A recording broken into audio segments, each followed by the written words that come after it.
Hello everyone, I'd like to now go through a couple of videos, a couple of games I've had in the Dutch defence.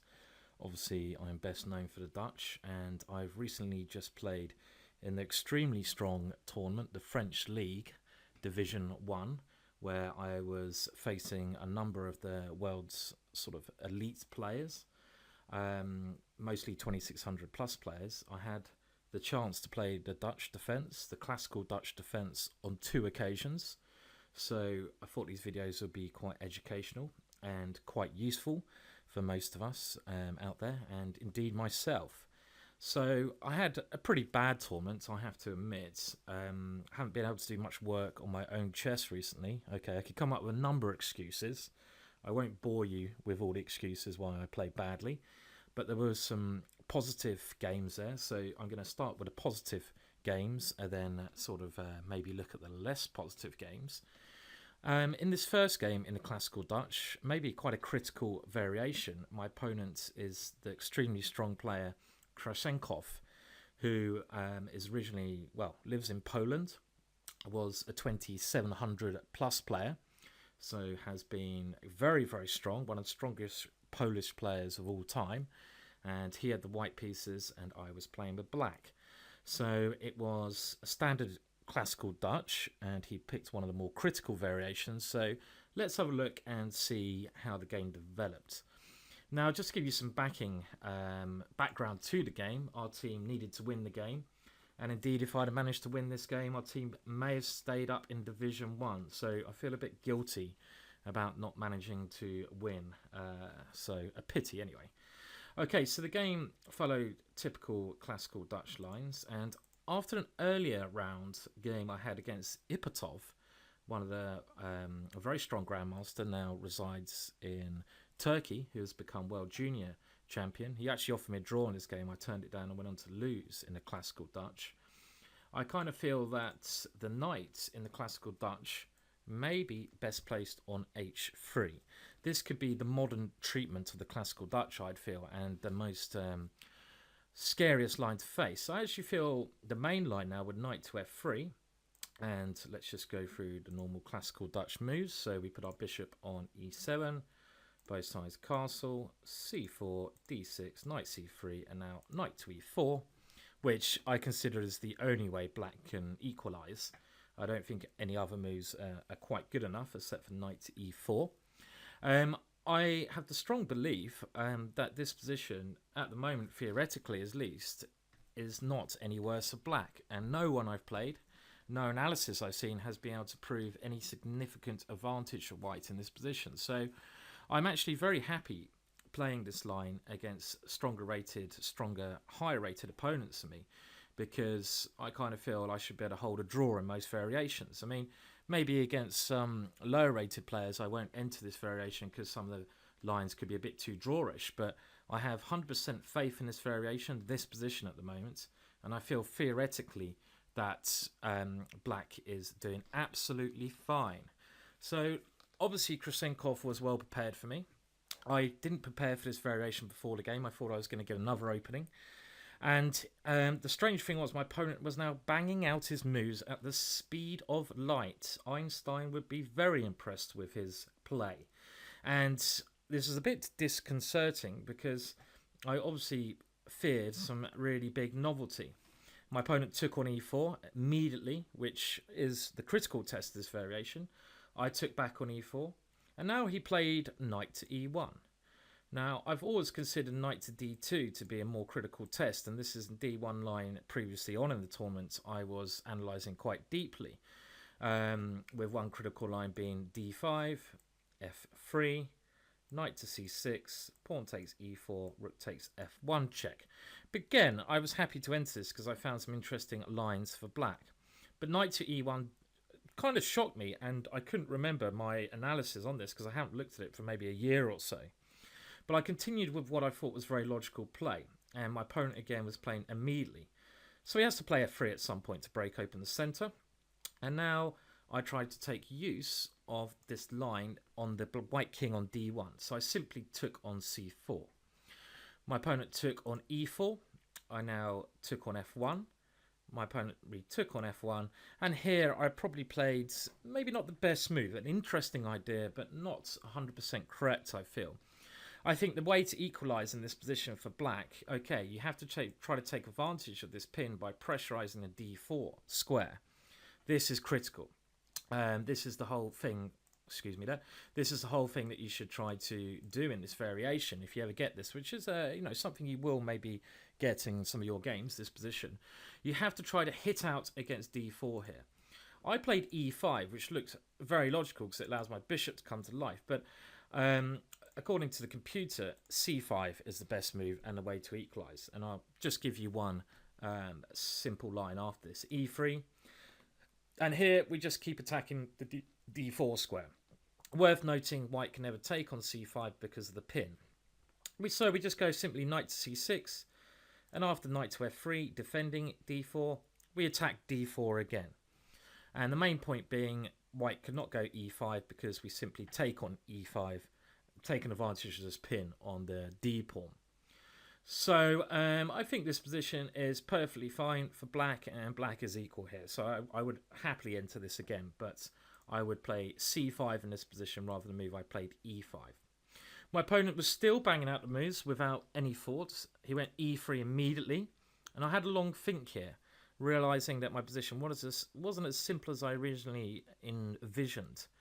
Because I thought if b5, you might be able to hit out with something like a4, which is slightly annoying. So I had a plan. I went bishop to e6, and my plan was to kind of sacrifice a pawn in a number of variations to try to gain active play. For example, after knight to f3, which looked very logical to me, I was going to plan something like knight to d7. And if my opponent wins a pawn now with d5, I was going to go bishop to g4, bishop takes c4, and now simply bishop to d6. This bishop to d6 stops any d6 ideas from white. And I thought, well, this must be great compensation for black. I'm only a pawn down, but white in some variations would rather not have his pawn on e3 because the pawn on e3 blocks in the bishop on c1 and therefore blocks all his queenside pieces in. And my plan here is something like knight to f6 or knight to c5 and just bring my pieces over to the f-file with what I consider to be a better position for black. My opponent yet again played immediately, played queen to a4, and at this stage he's already 3 minutes up on his original time on the clock, and I couldn't believe this because I thought I had a very good answer against this, and indeed I did. I simply went queen to d7, and only now my opponent with the white pieces, who obviously prepared something and has played immediately, only now did he sink into a big think, and he actually offered me a draw and another 3 moves. So theoretically speaking, this opening has been, yet again, the classical Dutch has been a success against another of the world's top players. So my opponent now was basically forced to take on d7.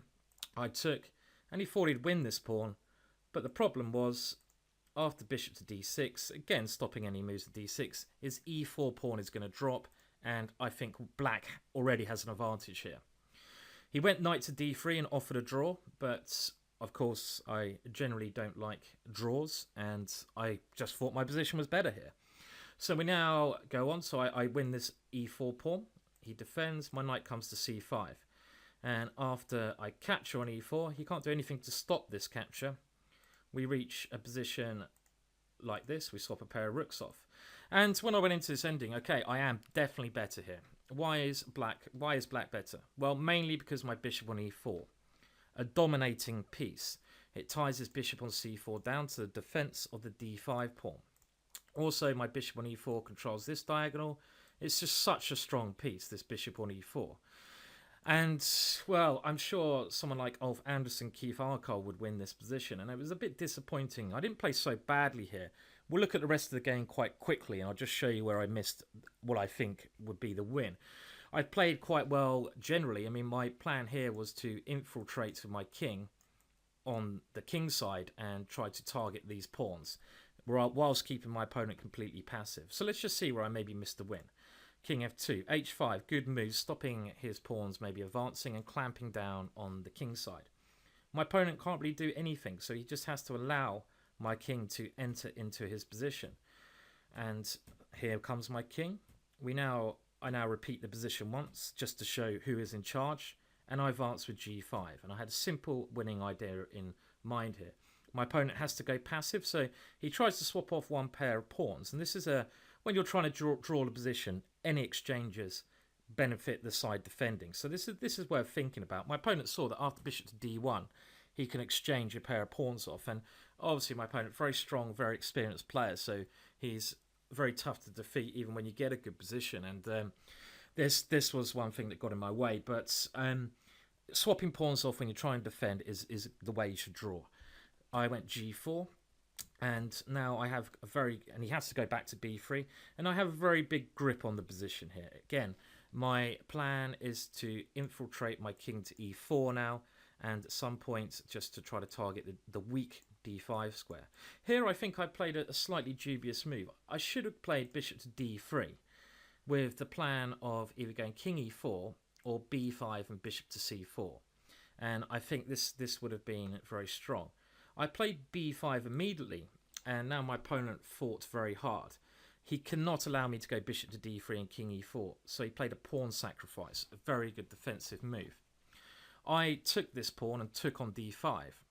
Maybe what I should have done is gone a6, but I was slightly concerned that after a5, there's going to be some problems. If he can ever get his light square bishop into the game and target my a6 pawn, I didn't want to risk anything too much, but I think this is very hard for him to achieve. So maybe I shouldn't even win his pawn here, but it is a pawn, so I still have winning chances. And I win the pawn on d5. The problem is now, the reason he sacrificed this pawn, very good defensive play from my opponent, must be noted. He's activated his light square bishop. At the cost of a pawn, his bishop has entered into the game. And the best way to defend bad positions is to defend actively, to defend as energetically as you possibly can. And this is precisely what my opponent's done here. So, of course, being such a strong player, he's not going to sit there and let me suffocate him. And now the game, okay, some manoeuvring went on for a while now. And we get to a critical moment a little bit later on when I managed to make a bit of progress. Okay, e4. This is the kind of move I was trying to make him to play, because now, after the way the position had gone, he should have gone bishop a5 here, but he played the weak bishop d2.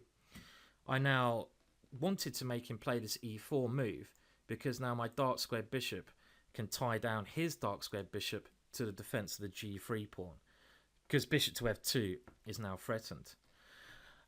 So yeah, I was very confident around here. Now both my bishops are very well placed. His bishop on e1 is passive, so I need to bring my king to a more active role. So I need to bring it towards the queen side. This is my next plan. So king e7, okay, bishop d1 is a useful move because I also now have potential to bring it to the queen side, so it just improves my position somewhat. My opponent has to play passively. Bishop to d4, a good square for my bishop. Worth noting that if he goes bishop to b4 check, I can go king to d8. After his bishop moves, now I go bishop to f2, and I win his g3 pawn. So bishop d4, bishop f5, and my king comes into the game. My opponent cannot allow my king to come to c5. King to e2 is too passive after bishop to e2 check. So he has to allow me to play c5. And now we get what should be a technical winning position for me because of my passed a pawn. And I just played in slight time trouble, an atrocious move later on.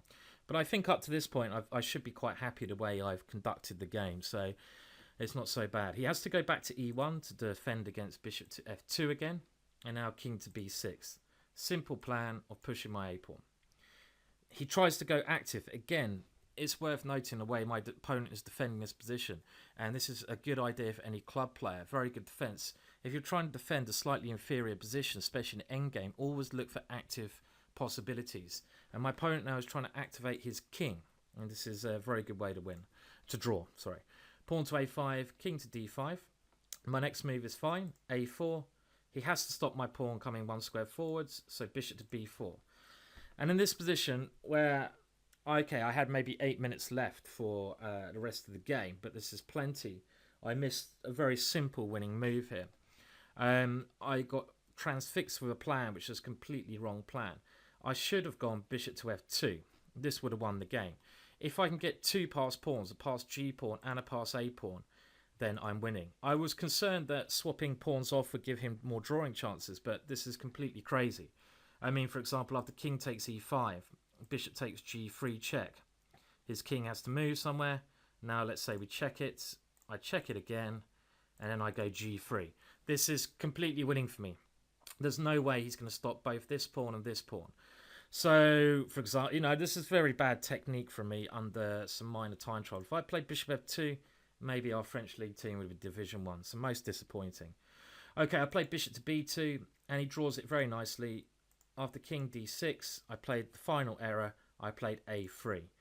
And I thought my opponent had to play bishop to e6 here, but instead my opponent just took on a3. Very good way to draw. I missed this move, and the point being that he eventually will win my g-pawn. For example, I can't stop his king getting to my g-pawn. He slowly brings his king over. My king's too far away from the action. So let's just see how he wins it. Okay, I try one last trick. Bishop to h4 if he takes. I queen my pawn. Last trick of the game. He goes bishop to h5, and he finally takes my last pawn. And this position is an easy draw. Two bishops versus a knight, winning chances. Two bishops versus a bishop, no winning chances. I played on for another 30 minutes or so, but clearly a draw. So, yeah. So well defended by my opponent. I missed some chances in the ending. Opening wise, again, this knight to e4 move is a very good move. Looks like still equalising to me. He took and went knight to e1. Where my recommendation for the future would be after d takes c4, taken on f1, c5 here. Not the move I played e5, which is interesting nonetheless, but the move c5. And I think black is equal here. But okay, quite a success for the classical Dutch, that game. In the next video, I will look at this interesting game I had against the very, very nice opponent, very strong opponent, Ipatov. So that video will be coming out very shortly. Please feel free to leave your comments. And that's all from the GingerGM for this time being. Hope you enjoyed that video.